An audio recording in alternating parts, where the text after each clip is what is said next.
Hi guys, and welcome back to Tech Anorak. So I've got for you today a camera review of the Moto G200, and I'm really impressed with it. You know, it's a really good camera from what I've seen so far. I've took a lot of pictures in my garden and also on a little trip out to Liverpool. So basically, I've took my normal shots. You can compare to my other videos.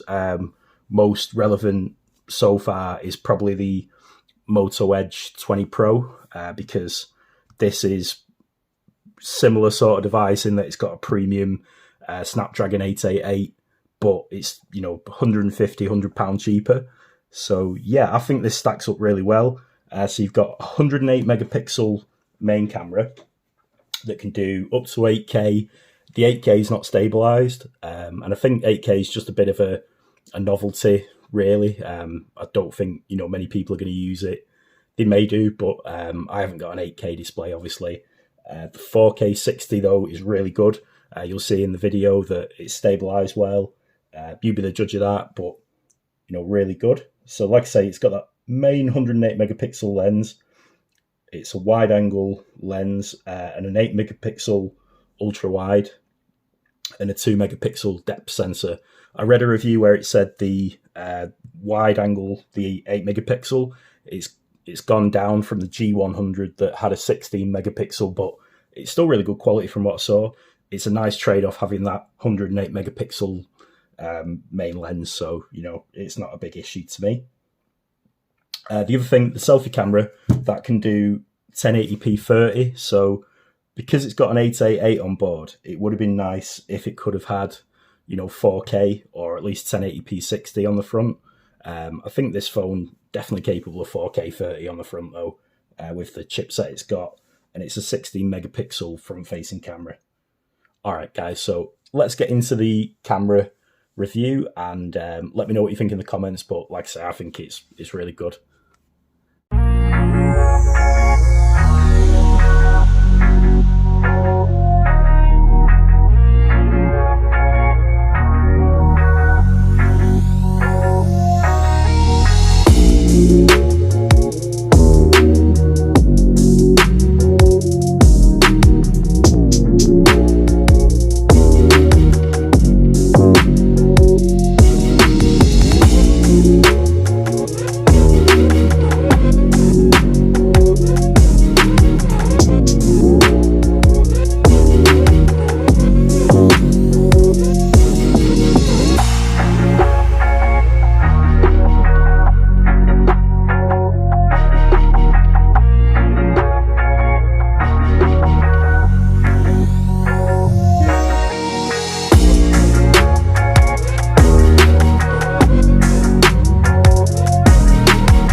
This is a 4K 60 test on the Moto G200.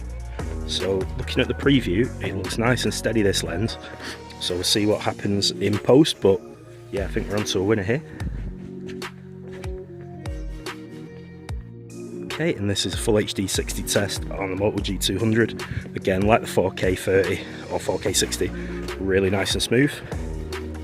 So yeah, I'd say so far, video wise, it's better than the Edge phones, but we'll have to see in post.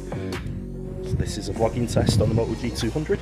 I think it's just 1080p 30. It doesn't give you an option to change the quality, so it would have been nice if it was 4K 30 at least on the main lens, or sorry, on the selfie lens, but we'll see what the file is in post. But yeah, I suspect this is 1080p.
Okay, so yeah, thanks for watching that. I hope that helps answer some questions if you're looking at this phone from a camera perspective.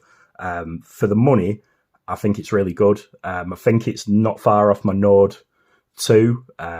Not quite as good, but it's definitely an improvement on that Moto Edge 20 Pro that I tested recently. And I think the reason for that, it's got better autofocus. So I don't know if that was maybe just the Edge 20 Pro I tested, but I just found it really struggled for focusing. It was constantly hunting, but yeah, this seems great. So as always, guys, let me know what you think in the comments. I've got this phone for probably 2 weeks or so, and I'm going to bring a full review to you. And you know, if you want me to compare this against my Nord 2 or anything else, but as I say, if you want to compare yourself, I've got my previous videos, and I'll put some in the links for you to have a look at. It with the same pictures in my garden, so hopefully it'll give you a good point of reference to judge it. All right, guys. So thanks for watching today, and I'll see you in the next one. Take Anorak out. Take care.